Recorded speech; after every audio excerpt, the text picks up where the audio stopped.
seconds and counting. 25 seconds and counting. We are still go. 20 seconds. Guidance alert. The guidance system now going internal. 15, 14, 13, 12, 11, 10, 9, 8. Ignition sequence start. 5, 4, 3, 2, 1.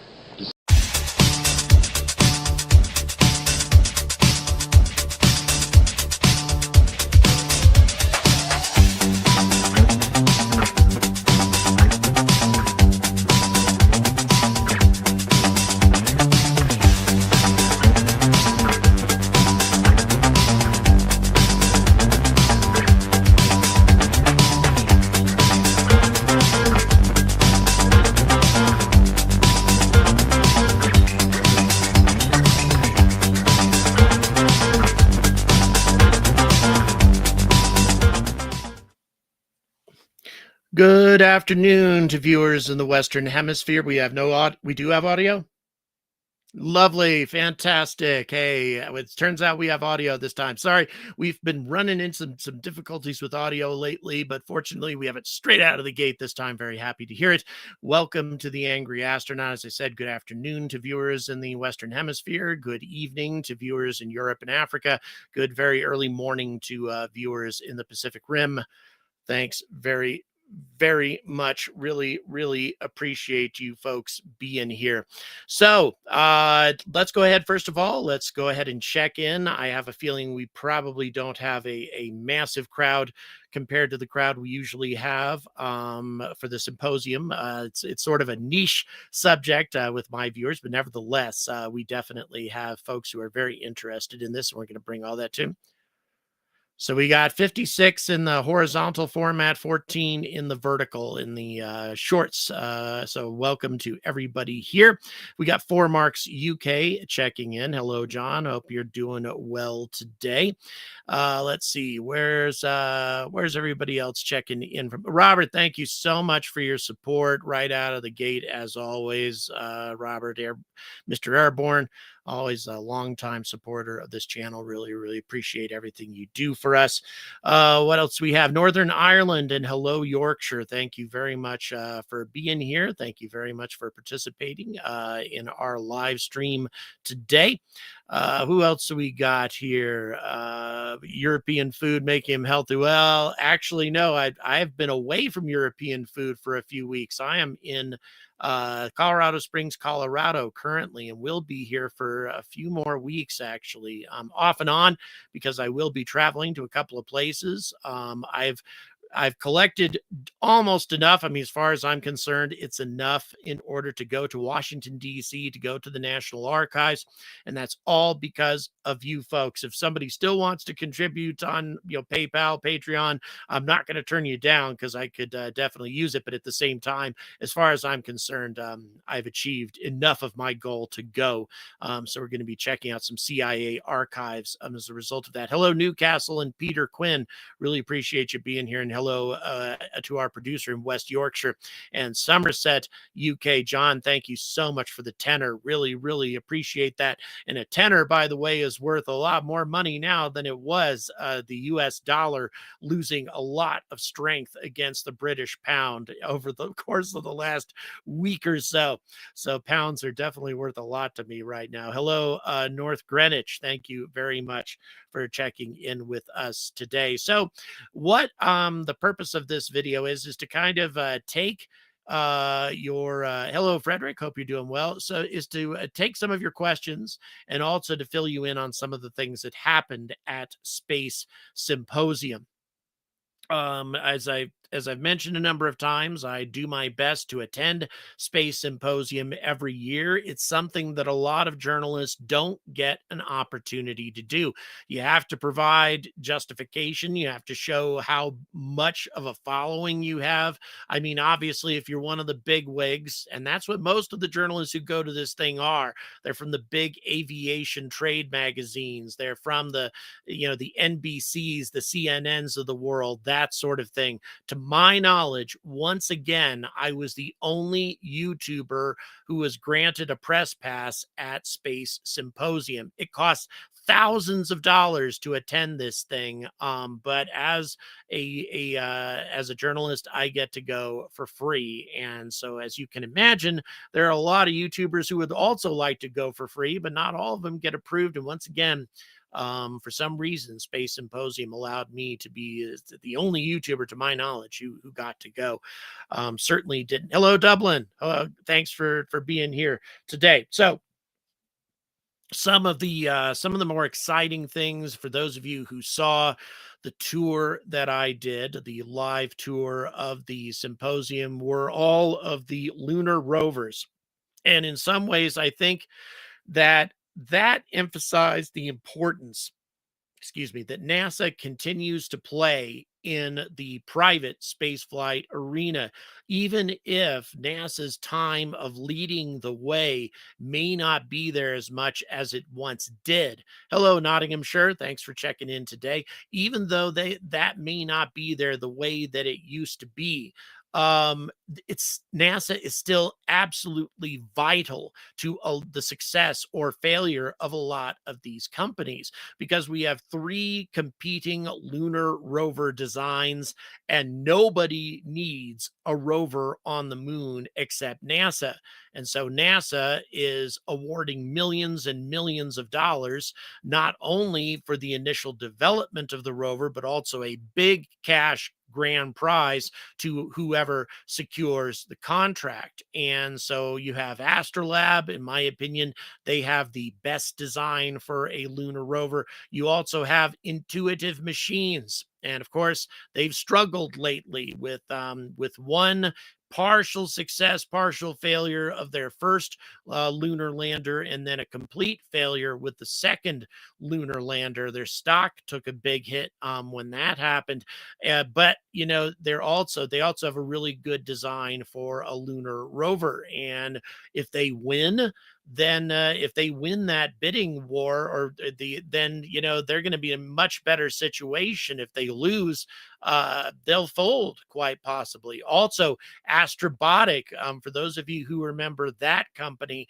Astrobotic is sending the Griffin lander. And the Griffin was supposed to be carrying the water-seeking rover, and now after all this time, I'm forgetting it. I'm sure somebody will be able to remind me of what it was called. But this big, robust, ambitious water-seeking rover that it was. Thank you, the Viper. Thank you, producer. The Viper to the moon, and now that program has been canceled. Ridiculous, but at the same time, Astrobotic still got the money. The contract was not completely canceled. They still are getting paid to go to the moon with Griffin, but of course, Griffin was going to be carrying a dummy payload, which would have been a ridiculous waste, a colossal waste for such a big lander. The Griffin is far more robust than any other lunar lander, unmanned lunar lander that NASA has sent in recent years. It's capable of carrying a lot of payload, and it was carrying nothing. But guess what? Astrobotic goes out to the public, or to the private arena rather, and says, "Hey, do you want a ride to the moon real cheap? Because we're already getting paid to go there anyway." And who jumps on board? Well, it's Astrolab, the same guys who are designing that lunar rover design that I really like. But on top of that, they also have an unmanned cargo carrying rover. And that now is going to be traveling on the Griffin spacecraft. But the point is, Astrobotic would not be able to succeed without that NASA funding. And I've gotten that straight from them, straight from Astrobotic. Without NASA support, Astrobotic would be gone. And the reason is nobody else is really jumping on board and asking for, the robust capability of landing large vehicles on the moon. No one else is doing that except for NASA and the Chinese. Those are the only ones who are asking for that currently, because the private industry still does not have the boldness. They don't have the guts to invest millions or billions of dollars in trying to develop lunar infrastructure. There still isn't enough confidence in the idea of building lunar mining, lunar resources, and also a lunar base, a permanent presence on the moon, even though ultimately it needs to be the private sector that develops that in the long run. It's NASA that puts the seed money into it. It's NASA that gets the process going, that creates that transportation infrastructure so that private companies can get, I think I hit my mic there. Sorry, guys. So that the private industry can follow up on it. It's absolutely vital to have that initial NASA support so that these private companies can be successful later on. And that even applies to SpaceX, because obviously SpaceX has received billions of dollars in support for Lunar Starship, and Lunar Starship is really not significantly different from the Starship that will go to Mars. A lot of the same infrastructure for Starship will apply to both the moon and Mars. And on top of that, SpaceX has also received many, many millions of dollars for the commercial crew program, for all of these NASA missions to other planets, all of these high profile missions with very, very big paychecks involved. All of this stuff is being funded by NASA. So even SpaceX depends very much on that. TJ does it. Thanks you so much for your support. Newman's with the bio at the Space Symposium. I'm sorry, I should know more about that, but sadly, I don't. I'll tell you, there's a lot to keep up with a lot to keep up with at Space Symposium. So here was aside from all the lunar rovers that were present there, also Firefly was there in a big way. They had a very big presence there, advertising the fact that they are now on the leading edge of developing that presence on the moon, since they are the only ones, the only private company anyway, that has successfully landed on the moon without any problems.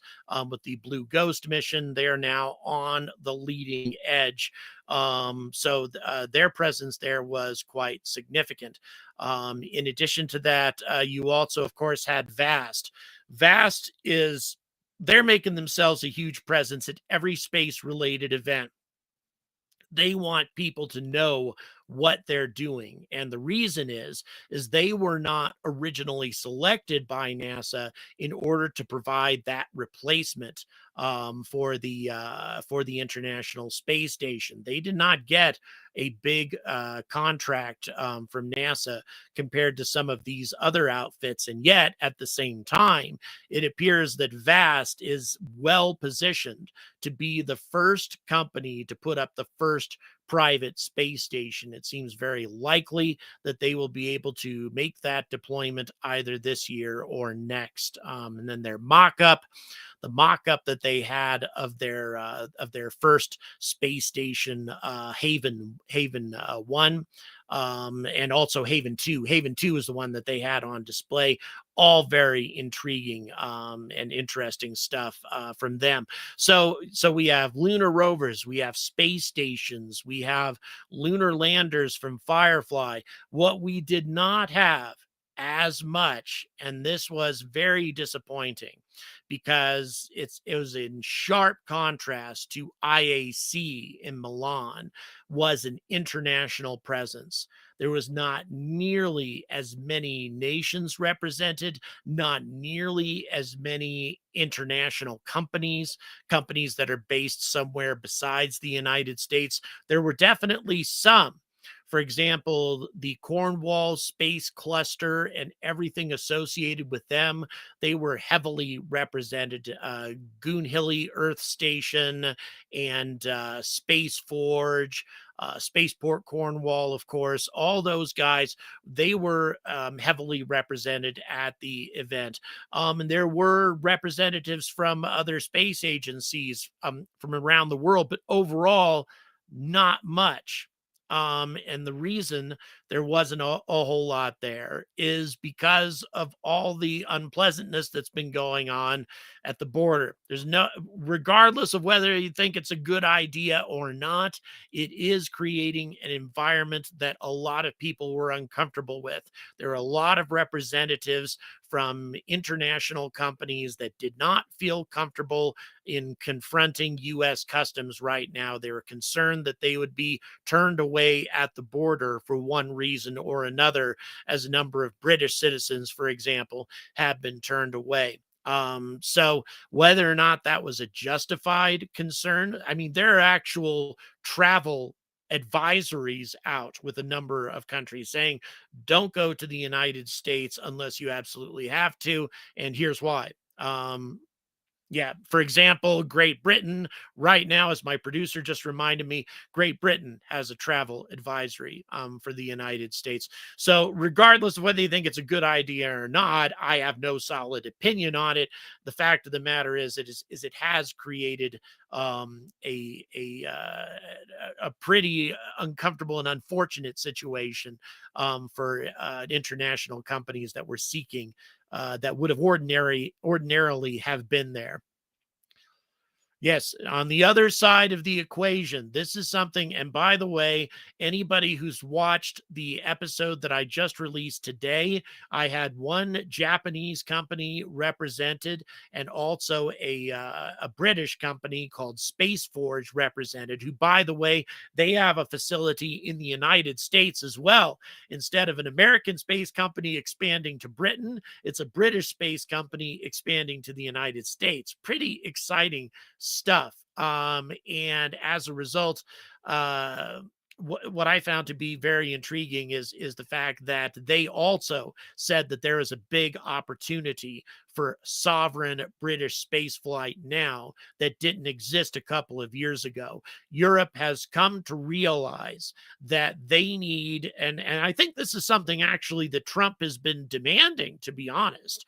They need to develop not only their own sovereign military capability, but also their own sovereign space capability. And so now there is a huge incentive, not only on the part of Britain, but on the part of all European nations to develop a big, robust spacefaring capability, including human space flight. And I think that that's a great development, regardless of what the side effects or consequences might be of the geopolitical relationships of all this. What I have discovered is that just about every European company now believes that there are new opportunities for them that didn't exist before as a result of all of this. So that's pretty exciting stuff, indeed.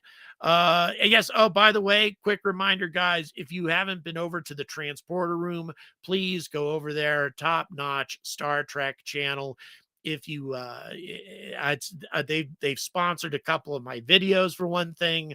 A fellow who runs it is a longtime supporter of this channel. If you're not subscribed to the transporter room, please subscribe and check out that content.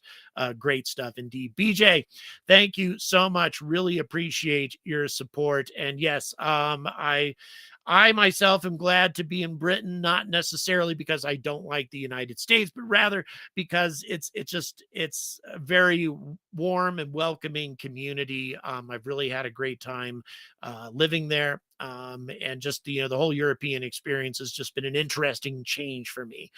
So definitely enjoyed the experience with a lot of new opportunities coming up.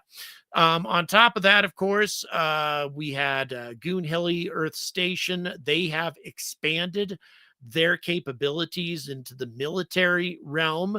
Their opportunities have also become available.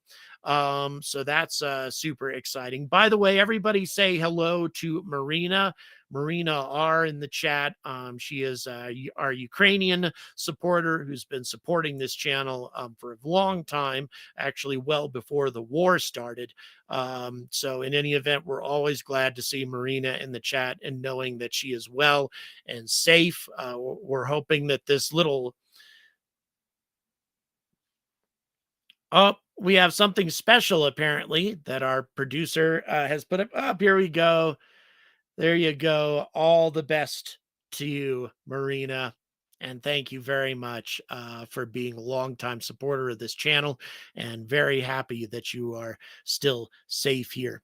So yeah, uh, but also to continue covering the events of the symposium. By the way, I am also super happy to answer any questions that folks might have. Oh, another exciting development, I had an opportunity to talk to Spaceport America in New Mexico. I have an open invitation from them to come and tour their facilities, the Virgin Galactic, the next generation of the Virgin Galactic space plane is in development there. So I'm really looking forward to seeing what kind of developments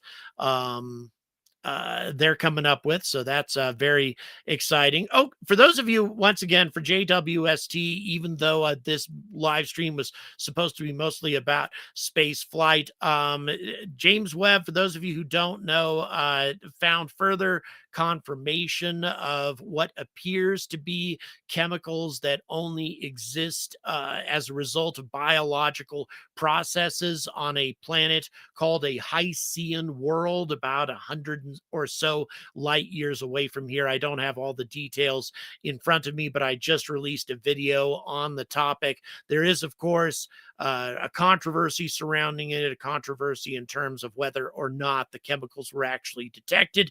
But this detection has happened once already, and the team at Cambridge that's been studying it, they carried out a much more in-depth analysis utilizing James Webb and detected those same chemicals again. And if they exist in the concentration that they have found them, if their detection holds up to scrutiny, it indicates that not only is there life on this planet, there's a hell of a lot of life on this planet. So right. It's and also a couple of other besides the methane and carbon dioxide that indicates the Hycean nature of the world. But the other chemicals, and once again, I'm not gonna remember them right off the top of my head. But in any event, they only come into existence because methane and carbon dioxide can exist abiotically under a number of different circumstances. Right. DMS, that's right. That DMS, and in any event, just check out my video. I just released it yesterday, or was it the day before? It was yesterday, I believe. And you'll definitely find it. It's Ben. I know you guys don't like each other. I definitely get that, because I love the people in Scotland. I love the people in Wales. I love the Cornish. I love the Irish, the Northern Irish who are part of the UK, obviously. Love the English, all wonderful people, and you can't stand each other. And I fail to understand that, but hey, I think you're great folks overall.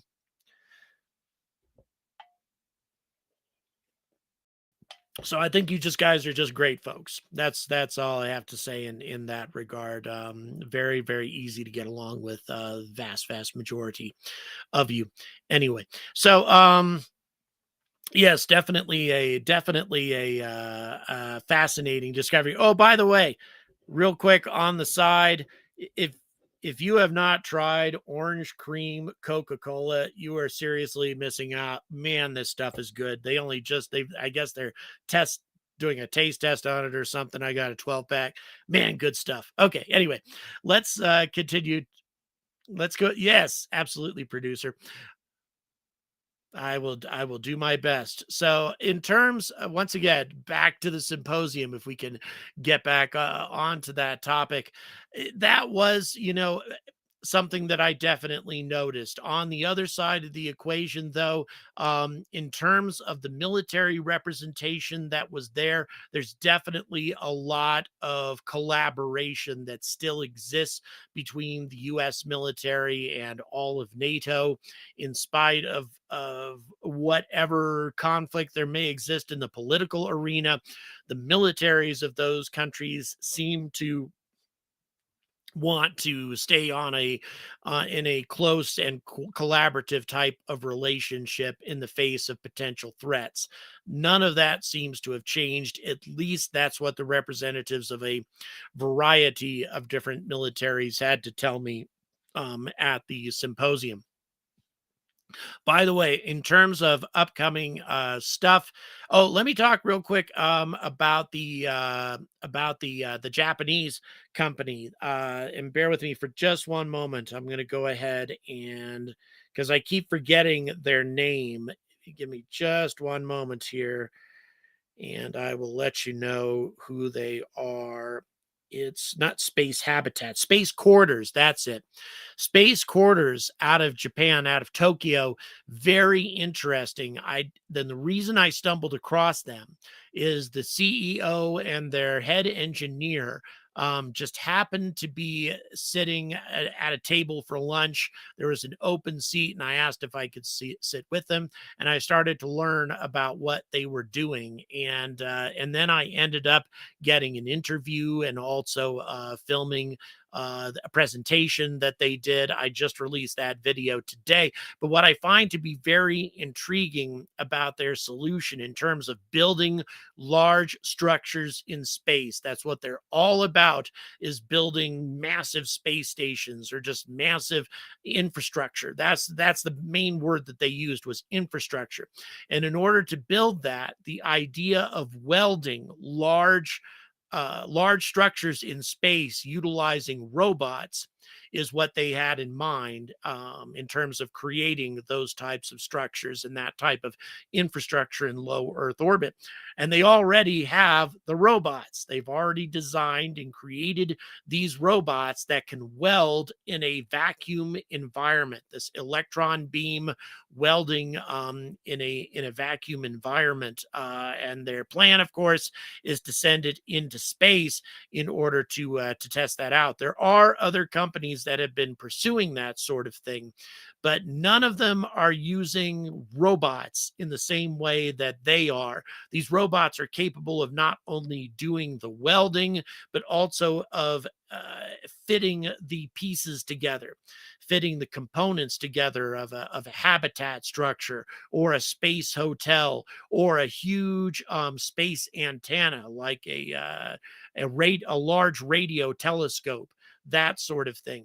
And now, as a result of my interview with them, I have an open invitation, if I can ever get to Tokyo, of visiting their facilities and checking out these welding robots of theirs.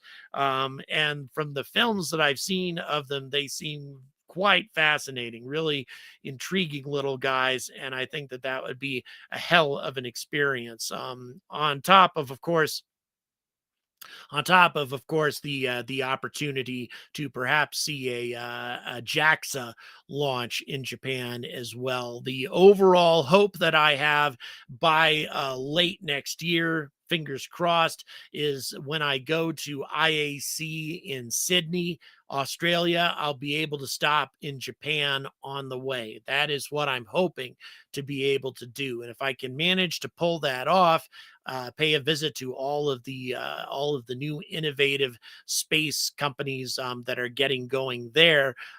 Then also travel to Australia and pay a visit to everything that's happening there and in New Zealand. Quite an ambitious plan that I have in mind. And of course, you know where this is going. The more Patreon supporters I get, the greater the chance is that I can do this without even having to ask for any kind of fundraising efforts like I always have to do. I don't like doing those. I really don't. And if I were to have double the Patreon supporters that I currently do, just in terms of sheer numbers, at $3 a piece, that's it.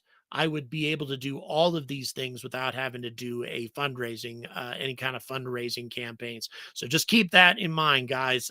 For those of you who are not Patreon supporters, please consider it, because not only do you get access to a large library of Patreon exclusive videos, but also a Discord membership where you can communicate with a lot of other spaceflight enthusiasts, and also me if you want to. Hello, Farouk, New York, New York. Thanks very much. Appreciate you being here. You know, I come through New York on a pretty regular basis. I think we should get together sometime. So, any other questions in terms of in terms of the symposium? If there's anything else you folks would like to know about, I'd love to talk to you. Obviously, a lot of the big names were there.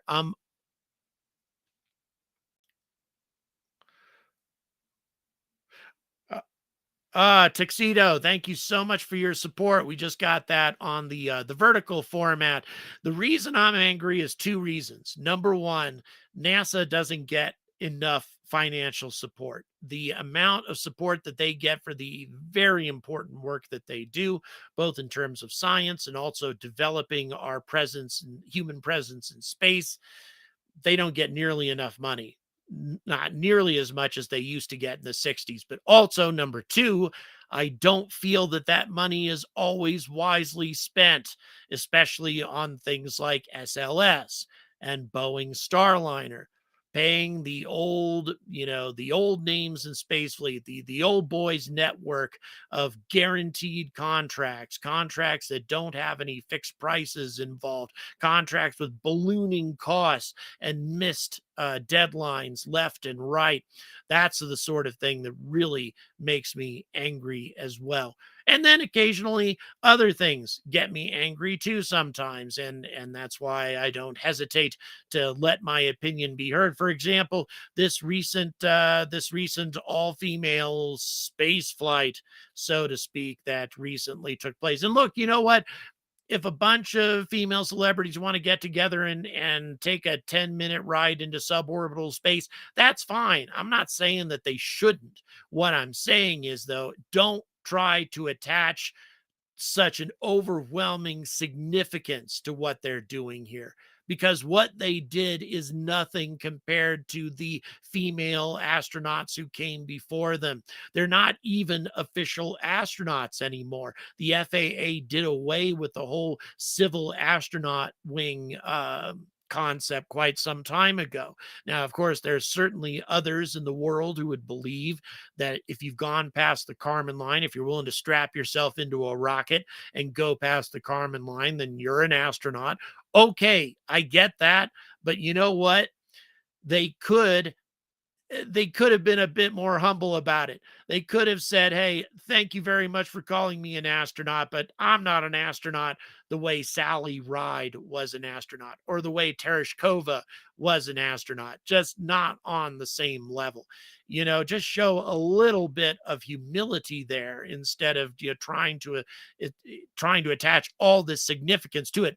And here's something else they could have done. If they had done this, I would have been behind it 100% all the way. If every single one of these ladies had put out an invitation to schools, universities, or just, schools for younger kids who want to send up their own experiments, if every single one of these ladies had taken up a microgravity experiment with them, and only a couple did, if all of them had done that, I would have been behind them the whole way. I would have said that there was definitely significant work, something relevant was done in space as a result of that flight. But instead, just a couple of them did. And that was a big letdown.